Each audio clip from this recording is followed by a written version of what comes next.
Welcome to சமையல் செய் channel. இன்னைக்கு சித்திரை ஒண்ணுங்க. சித்திரை ஒண்ணுக்கு நம்ம வீட்டில் என்ன சமையல்னு பார்க்கலாம் வாங்க. சாதம் வச்சுட்டாங்க. சாதம் வச்சுட்டு இப்போ சிக்கன் குழம்பு செய்ய போகிறாங்க. ரொம்ப டேஸ்ட்டாக இருக்கும். சின்ன வெங்காயமெல்லாம் இடிச்சு போட்டு சிக்கன் குழம்பு செய்யுதுங்க. ரொம்ப ரொம்ப நல்லா இருக்குங்க இந்த சிக்கன் குழம்பு. கண்டிப்பாக நீங்களும் நான் செய்கிற மாதிரி வீட்டில் ட்ரை பண்ணி பாருங்கள்.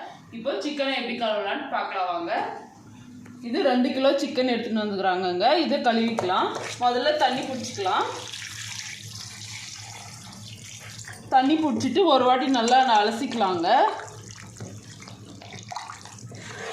அலசிட்டு தண்ணியெல்லாம் இருத்துடலாம்.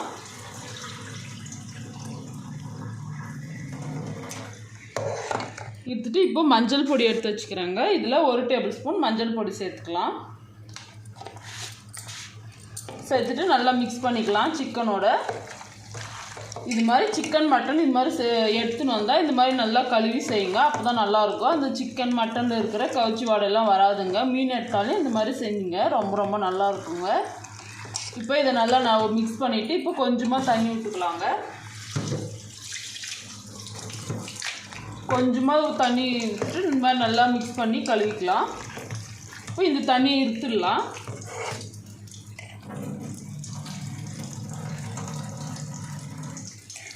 சிக்கன்லாம் நல்லா மஞ்சள் பொடி போட்டு கழுவி வச்சுங்க. இது ஒரு பக்கம் இருக்கட்டும். இப்போ குழம்புக்கு தேவையான மசாலாவெல்லாம் ரெடி பண்ணிக்கலாங்க.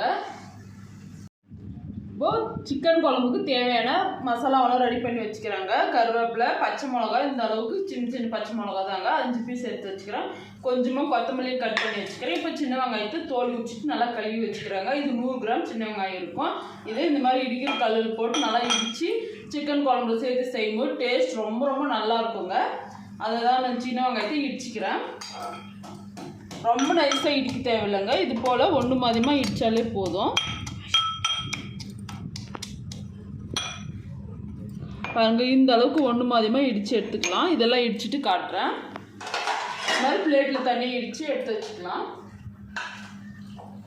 சின்ன வெங்காயத்தெல்லாம் நல்லா இந்த அளவுக்கு ஒன்று மாதிரிமாக இடித்து வச்சுக்கிறாங்க. இது ஒரு பழக்கம் இருக்கட்டும்.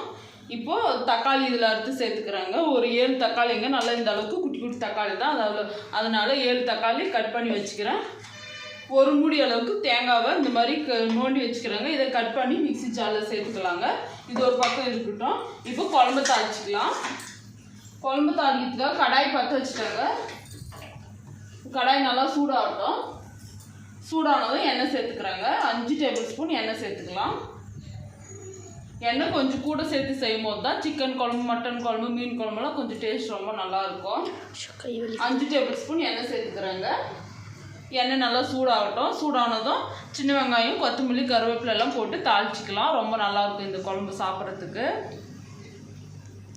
எண்ணெய் சூடாகட்டுங்க. எண்ணெய் நல்லா சூடானதும் கடுகு தேவைதான் சேர்த்துக்கோங்க. நான் சேர்க்கலை. கடுகு போட்டாலே நல்லா தான் இருக்குங்க டேஸ்ட்டு. இப்போ இடித்து வச்சுக்கிற சின்ன வெங்காயத்தை சேர்த்துக்கலாம்.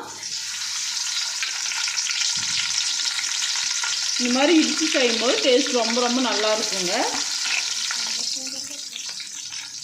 சேர்த்துட்டு நல்லா மிக்ஸ் பண்ணிக்கலாம். வெங்காயம் நல்லா வதங்கணுங்க. ப்ரௌன் கலராக வதங்கி வரும்போது தான் இஞ்சி பூண்டு போடணும். நல்லா வதக்கிக்கலாம்.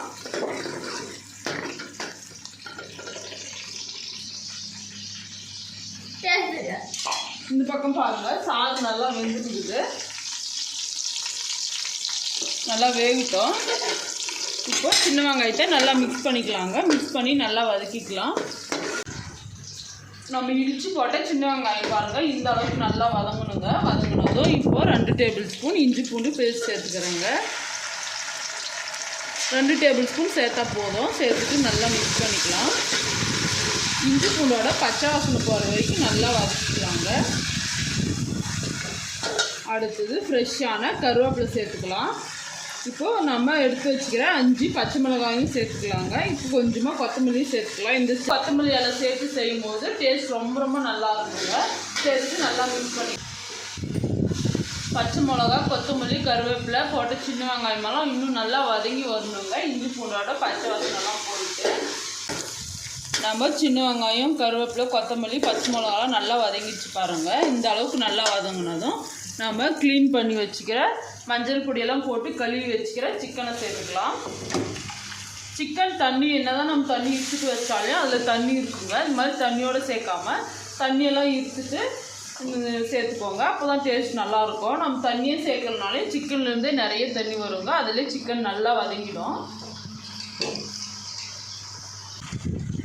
இப்போ கறி வதங்கிறதுக்கு தேவையான அளவுக்கு உப்பு சேர்த்துக்கலாங்க. 1.5 டேபிள் ஸ்பூன் கல் உப்பு சேர்த்துக்கிறேன். சேர்த்துட்டு மிக்ஸ் பண்ணிக்கலாம். இந்த மசாலா அந்த நம்ம போட்ட சின்ன வெங்காயம், கருவேப்பிலை, கொத்தமல்லி, இஞ்சி பூண்டோட இந்த கறி நல்லா மிக்ஸ் ஆகணுங்க. அந்த மாதிரி நல்லா இந்த மாதிரி மிக்ஸ் பண்ணிவிட்டு மூடி வச்சிடலாங்க. மூடி வச்சுட்டு நல்லா வேகட்டும். இந்த கறியிலேருந்து நல்லா தண்ணியெல்லாம் பிரிஞ்சு நல்லா கறி நல்லா சாஃப்டாக வெந்து வரணுங்க. அந்த அளவுக்கு நல்லா வேக வச்சுட்டு செய்யும்போது தான் டேஸ்ட் நல்லாயிருக்கும். இப்போ மூடி வச்சிடலாம். 8 தக்காளி இந்த மாதிரி குட்டி குட்டி தக்காளி 8 தக்காளியை கட் பண்ணி மிக்ஸி ஜாரில் சேர்த்து வச்சுக்கிறேன்.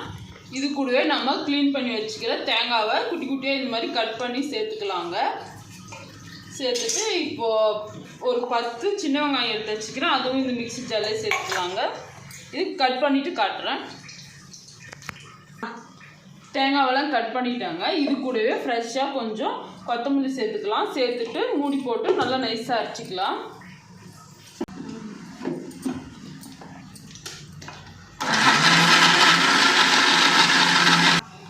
தேங்காவை நல்லா இந்த அளவுக்கு நைஸாக அரைச்சிக்கினா போதுங்க. இது ஒரு பக்கம் இருக்கட்டும். கறி நல்லா வதங்கினதுக்கு அப்புறமா இதை போட்டு நல்லா கொதிக்க வச்சிட்டிங்கன்னா சூப்பரான சிக்கன் குழம்பு ரெடி ஆகிடும். இது ஒரு பக்கம் இருக்கட்டுங்க.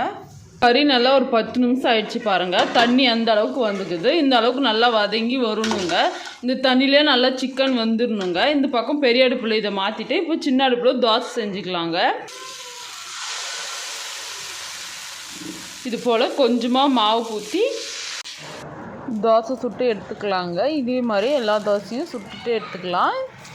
இந்த அளவுக்கு வதங்கினதும் இப்போ குழம்பு மிளகாய் தூள் சேர்த்துக்கலாங்க. நம்ம வீட்டில் ரெடி பண்ண மிளகாய் தூள் தான். 2 டேபிள் ஸ்பூன் சேர்த்துக்கிறாங்க. சேர்த்துட்டு நல்லா மிக்ஸ் பண்ணிக்கலாம்.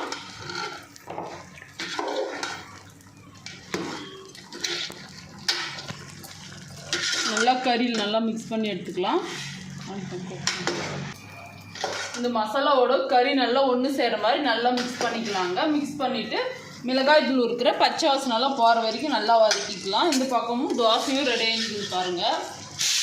குழம்பானதும் அப்படியே சாப்பிட வேண்டியது தான். மூடி வச்சிடலாங்க. மூடி வச்சு ஒரு 10 நிமிஷம் நல்லா பச்சை வாசனைலாம் போய் நல்லா வதங்கி வரட்டும். வந்ததுக்கு அப்புறமா நம்ம அரைச்சி வச்சுக்கிற மசாலாவை சேர்த்துட்டு நல்லா கொதிக்க வச்சு இறக்குனா சூப்பரான சிக்கன் குழம்பு ரெடி ஆகிடும். பண்ணி பார்க்கலாம். பாருங்கள், மிளகாய் தூள் இருக்கிற பச்சை வாசனைலாம் போயிட்டு எண்ணெய் பிரிஞ்சு குழம்பு நல்லா ரெடி ஆகிடுச்சு. இப்போ நம்ம அரைச்சி வச்சுக்கிற தக்காளி, தேங்காய், சின்ன வெங்காயமெல்லாம் பேஸ்ட்டு அதை சேர்த்துக்கலாங்க. சேர்த்துட்டு நல்லா மிக்ஸ் பண்ணிக்கலாம். இது கூடவே குழம்புக்கு தேவையான அளவுக்கு தண்ணி சேர்த்துக்கலாங்க. பச்சரிசி மாவில் செந்துக்களி செஞ்சுக்கலாங்க. இந்த சித்திரை 1க்கு இது ரொம்ப ஸ்பெஷலுங்க. செஞ்சு சாமிக்கு படைக்கிறது ரொம்ப ரொம்ப விசேஷம். இதுக்கு 5 கப் அளவுக்கு தண்ணி இந்த குண்டாவில் வச்சுக்கிறாங்க. தண்ணி நல்லா கொதித்து வரணுங்க. கொதித்து வந்ததும் நம்ம இது கப்பால் 3 கப் அளவுக்கு பச்சரிசி மாவு போட்டு நல்லா வேக வச்சு களி மாதிரி நல்லா கலரி செந்துக்களி மணை இருக்குதுங்க நம்மள்து. அந்த மண்ணிலே போட்டு புளிஞ்சு எடுத்தால் சூப்பரான செந்துக்களி ரெடி ஆகிடுங்க.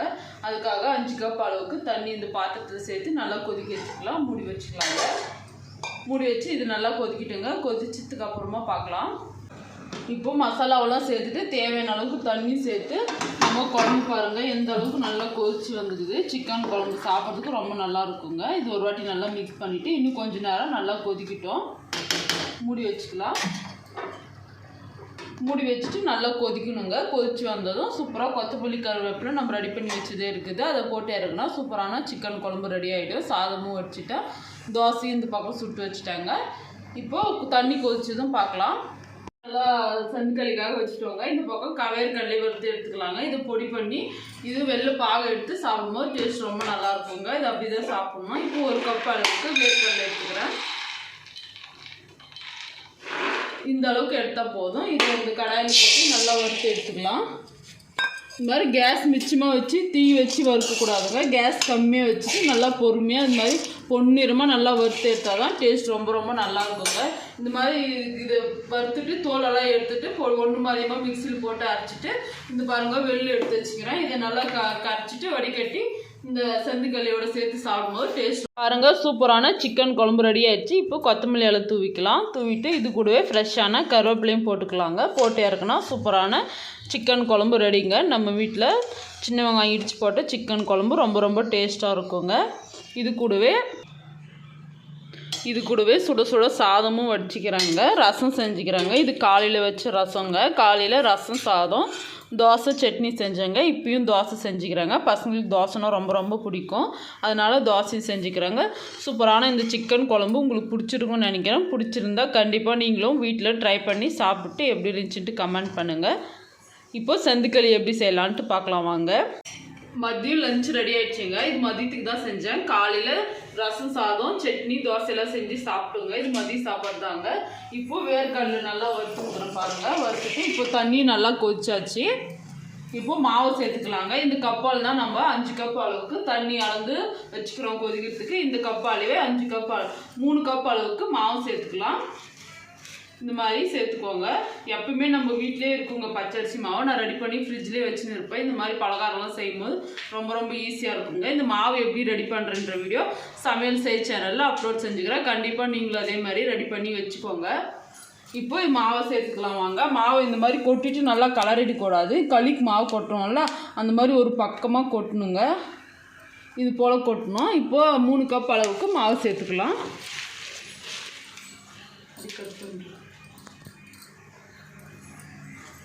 இப்போ மாவு நல்லா வேகுது பாருங்கள். என்னதான் நம்ம செந்துக்களியை வெள்ளை பாகு வச்சு இனிப்பில் சாப்பிட்டாலையும் இந்த மாவு கிளறும் போது இந்த மாதிரி உப்பு போட்டு கிளறும் போது தான் டேஸ்ட் ரொம்ப நல்லாயிருக்கும். அதனால இந்த மாதிரி வாரத்தில் உப்பு சேர்த்துக்கலாங்க தண்ணியில். இது களியோடு நல்லா வெந்துட்டு சாப்பிட்றதுக்கு உப்பு கரைச்சி நல்லாயிருக்குங்க. நல்லா இந்த பக்கம் வேர்க்கடலையே நல்லா பொன்னிறமாக கேஸ் கம்மியாக வச்சு வறுத்துக்கலாம். நல்லா வரணும், கொஞ்சம் நேரம் வறுக்கணுங்க. வேர்க்கடலை பாருங்கள் நல்லா இந்த அளவுக்கு நல்லா மொறுன்னு வறுத்ததும் இப்போது வெள்ளை பாகு ரெடி பண்ணிக்கலாங்க. வெள்ளை பாகு ரெடி பண்ணுறதுக்கு தண்ணி வச்சுக்கிறாங்க. இதில் நம்ம இடித்து வச்சுக்கிற வெள்ளத்தை கொட்டிக்கலாம். கொட்டிட்டு நல்லா மிக்ஸ் பண்ணிக்கலாங்க. மிக்ஸ் பண்ணிவிட்டு இந்த இனிப்பு வந்து பத்தாதுங்க. இது வெல்லமும் நல்லா கருப்பு வெல்லமாக இருக்குது. அதனால் கொஞ்சமாக நான் சர்க்கரை இந்த அளவுக்கு சர்க்கரையும் சேர்த்துக்கிறாங்க. ரொம்ப சேர்த்துக்கல, இந்த அளவுக்கு சேர்த்துட்டு இனிப்பு கரெக்டாக இருக்குங்க. சேர்த்துட்டு நல்லா மிக்ஸ் பண்ணிக்கலாம். இந்த ஸ்டேஜில் உங்களுக்கு தேவைப்பட்டால் ஏலக்காய் கூட சேர்த்துக்கோங்க. நான் இதை வடிகட்டிட்டதுக்கு அப்புறமா சேர்க்க போகிறேன். சேர்த்துட்டு நல்லா மிக்ஸ் பண்ணிக்கலாம். மிக்ஸ் பண்ணிவிட்டு இது நல்லா கரைஞ்சதுமே நம்ம வடிகட்டி எடுத்துக்கலாங்க. வடிகட்டினா தான் நல்லாயிருக்கும். இல்லைனா வெள்ளத்தில் தூசு மண்ணெல்லாம் இருக்கும், அதெல்லாம் வாய்க்குள்ளே வந்துட்டு சாப்பிடும்போது டேஸ்ட் அந்த அளவுக்கு நல்லா இருக்காது. இது நல்லா கரைட்டுங்க. கரைஞ்சதுக்கப்புறம் வடிகட்டி எடுத்துக்கலாம். நம்மளுடைய மாவு பாருங்கள் இந்த அளவுக்கு நல்லா வேகுது. இன்னும் 10 நிமிஷம் நல்லா வேகணுங்க. வெந்தால் தான் களி கிளறத்துக்கு நல்லாயிருக்கும். இந்த அளவுக்கு நல்லா தோல் எடுத்ததும் ஒன்று மாதிரிமாக அரைச்சி எடுத்துக்கலாங்க. இப்போ அரைச்சிட்டு நான் காட்டுறேன் பாருங்கள். இந்த அளவுக்கு நல்லா ஒன்று மாதிரியாக அரைச்சா டேஸ்ட் நல்லாயிருக்கும் சாப்பிட்றதுக்கு. அரைச்சிட்டேங்க. இது ஒரு பக்கம் இருக்கட்டும். இப்போது சர்க்கரை பாருங்கள், வெல்லமும் சர்க்கரையும் நம்ம போட்டு கரைச்சி வச்சோம்ல அது நல்லா கரைஞ்சிடுச்சு. இன்னும் கொஞ்சம் நேரம் கரைஞ்சி நல்லா கொதித்து வரணுங்க. எந்த பாகு போதும்லாம் வர தேவையில்லை. வெல்லமும் சர்க்கரையும் கரைஞ்சாலே போதும். நல்லா கொதிக்கிட்டுங்க. மிக்ஸ் பண்ணிக்கலாம். 5 ஏலக்காவை இடிக்கிற கல்லில் சேர்த்துட்டு நல்லா இடித்து எடுத்துக்கலாங்க. இடிச்சிட்டு இந்த வெள்ளைப்பாகோடு சேர்த்து செய்யும்போது டேஸ்ட் ரொம்ப ரொம்ப நல்லா இருக்குங்க. நல்லா இடிச்சிக்கலாம். வெல்லம் பாருங்கள் நல்லா கொதிச்சிடுச்சு. இந்த மாதிரி நல்லா கொதிக்கணுங்க. எந்த ஒரு கம்பி பதமும் வர தேவையில்லை. இந்த மாதிரி கொதிச்சதும் இப்போ வடிகட்டிக்கலாங்க. வடிகட்டுறதுக்காக கீழே ஒரு டிஃபின் வச்சுக்கிறாங்க. இது கூட மேலே வடிகட்டுற இது வச்சுக்கிறேன். இதை வச்சு நல்லா வடிகட்டி எடுத்துக்கலாம். இப்போ வடிகட்டிட்டு எப்படி காட்டுற எவ்வளோ தூசு மண்ணெல்லாம் இருக்குதுன்னு சொல்லிட்டு வடிகட்டிட்டு பாருங்கள் எந்த அளவுக்கு தூசு மண்ணெல்லாம் இருக்குது. இது கடாயிலே கூட எவ்வளோ மண் இருக்குது பாருங்கள். இந்த மாதிரி வெள்ளத்தில் செய்யும்போது இந்த மாதிரி வடிகட்டி செய்யுங்க, அப்போ தான் நல்லது. இப்போ இந்த வெள்ளைப்பாக்கில் நம்ம இடித்து வச்சுக்கிற ஏலக்காவை சேர்த்துக்கலாம். சேர்த்துட்டு நல்லா மிக்ஸ் பண்ணிக்கலாம். நல்லா வாசனையாக இருக்குங்க. பாருங்கள் மாவு கொட்டி நல்லா ஒரு 20-25 நிமிஷம் மாவு நல்லா வெந்துடுச்சு. இப்போ களி கலரி மாவு செந்துக்களி புழிஞ்சிக்கலாம். இப்போ செந்துக்களியை கலரிக்கலாங்க. இந்த மாதிரி கருத்துணியை காலில் பிடிச்சிட்டு இந்த மாதிரி அந்த பாத்திரத்தை வச்சு நல்லா கிளறுங்க. களி கிளற மாதிரி கட்டியெல்லாம் எதுவும் இல்லாத மாதிரி நல்லா கிளறிக்கலாங்க. பக்கத்துலேயே ஒரு குண்டால் தண்ணி வச்சுக்கிறாங்க. அது கடைசியில் நம்ம உருண்டை பிடிக்கும்போது அது தேவைப்படுங்க. பசங்க விளையாண்டு இருக்கிறாங்க பாருங்கள். எல்லாம் பசங்களோடு சேர்ந்து தான் நம்ம செய்ய போகிறோம். நல்லா களி மாவு நல்லா கிளறிக்கலாங்க. கட்டியெல்லாம் இல்லாமல் கிளறிட்டு நல்லா மத்து வச்சு தாங்க கிளறேன் நான். மத்தோட பின்னாடி பக்கம் இருக்குல்ல அதை வச்சு நல்லா கிளறிட்டு இந்த மாதிரி பண்ணிக்கலாங்க. கட்டியெல்லாம் எதுவும் வராதுங்க. இந்த மாதிரி பண்ணிவிட்டு செய்யும்போது டேஸ்ட் ரொம்ப நல்லா இருக்குங்க. நல்லா மிக்ஸ் பண்ணிக்கலாம். இந்த மாதிரி பண்ணிவிட்டு கையில் நல்லா தண்ணி நனைச்சிட்டு கை வச்சு பார்த்தோம்னா கையில் ஒட்டாத அளவுக்கு வரணுங்க. இந்த அளவுக்கு வந்தால் தான் மாவு நல்லா வெந்துட்டுக்குதுன்னு அர்த்தங்க. இல்லைன்னா மாவு வேகலைன்னு அர்த்தம். நல்லா ஒரு 20 நிமிஷம் நல்லா வேக வச்சு எடுத்திங்கனாவே போதும். சூப்பராக மாவு வெந்துடும். இப்போது மரத்தட்டில் தண்ணி நல்லா அப்ளை பண்ணிவிட்டு மாவு கொஞ்சமாக எடுத்து இந்த மாதிரி பண்ணிக்கலாங்க. உருண்டையாக பண்ணாமல் இந்த மாதிரி கொஞ்சம் நீட்டாக பண்ணிக்கோங்க. அப்போ தான் இது போல் மணில் நம்ம போட்டு புளியறதுக்கு நல்லா இருக்குங்க. தண்ணி கொஞ்சம் நல்லா உள்ளே நல்லா அப்ளை பண்ணிவிட்டு இது மாதிரி புளியறதுக்கு மேலே ஒரு கட்டை இருக்குங்க. அந்த கட்டையை வச்சு நல்லா அமுத்துனோம்னா கீழே சூப்பராக செந்துக்களி வந்துடுங்க. இது போல் தாங்க செய்யணும் செந்துக்களியை. இந்த மாதிரி மனம் உங்ககிட்ட இல்லைன்னா முறுக்கு புளிகிற குழாவே எல்லார் வீட்லேயும் இருக்குங்க. அது மாதிரி முறுக்கு புளிகிற குழாவில் இடியாப்பத்தோடு கொஞ்சம் பெருசாக இருக்கும் பாருங்கள். அந்த அச்சு போட்டுட்டு இந்த மாதிரி நல்லா புளிஞ்சு எடுத்திங்கன்னா சூப்பராக வந்துடுங்க. எங்கள் வீட்டில் இந்த அச்சு இருக்கிறதுனால நான் அதில் செய்கிறேங்க. சூப்பராக நல்லா வருங்க. ஒன்றோடு ஒன்று ஒட்டாமல் நல்லா பளபளன்னு மாவு வெந்துட்டால் இந்த மாதிரி தாங்க வரும். சூப்பராக செந்துக்களி ரெடி ஆயிடுச்சுங்க. செந்துக்களியும் இது கூட வச்சு சாப்பிட்றதுக்கு வெள்ளைப்பாகுங்க. இந்த வெள்ளைப்பாகோட செந்துக்களி சாப்பிட்றதுக்கு ரொம்ப நல்லா இனிப்பாக இருக்குங்க. இது கூட நல்லா க்ரன்ச்சியாக இருக்கிறதுக்காக கொஞ்சமாக வேர்க்கடலையே நல்லா வறுத்துட்டு பொடி பண்ணி வச்சுக்கிறாங்க. இது கூடவே ஒரு சிலர் பருப்பு வச்சு சாப்பிடுவாங்க. நாங்கள் அந்த மாதிரி சாப்பிட்றதில்ல. அதனால நான் பருப்பு வேக வைக்கலைங்க. உங்களுக்கு தேவைப்பட்டால் வேக வச்சு சாப்பிடுங்க. அதுவும் நல்லா தாங்க இருக்கும்.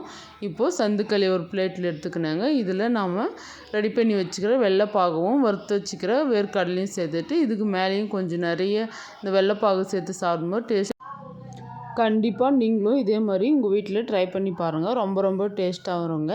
இந்த வீடியோ உங்களுக்கு பிடிச்சிருக்குன்னு நினைக்கிறேன். பிடிச்சிருந்தா சமையல் செய் சேனலுக்கும் லைக் அண்ட் சப்ஸ்கிரைப் செய்யுங்க. நீங்களும் வாங்க நம்ம வீட்டில் சேர்ந்து சாப்பிட்லாம். அடுத்த ஒரு நல்ல சமையல் வீடியோவில் பார்க்கலாங்க. அது வரைக்கும் பாய்.